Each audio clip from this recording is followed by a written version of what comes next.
Salam. Bax bu gördüyünüz meyvəni mən qurutmağa çalışıram. Bilirsiniz də, yaş meyvə uzun müddət qalmır, ya onu konservləşdirirsən, ya mürəbbə şəklində, ya da belə qurudulmuş şəkildə onu qurutduqdan sonra uzun müddət saxlamaq olur. Yəni qış ehtiyatı görmək olur. Həm də bilirik ki,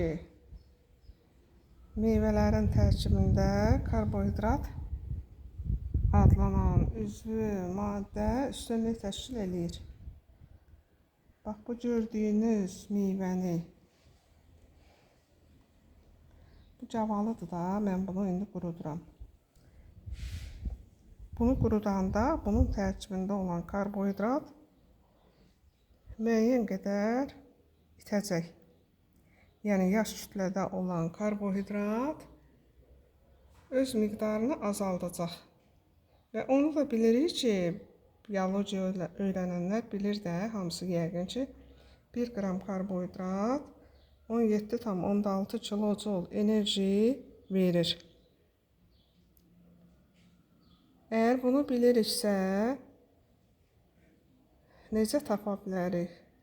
Quruduqdan sonra bunun tərkibində karbohidrat neçə faiz qalacaqdır ki, biz onun kalorisini hesablaya bilək. Bilənlər varsa yazsın. Bu qədər. Sağ olun.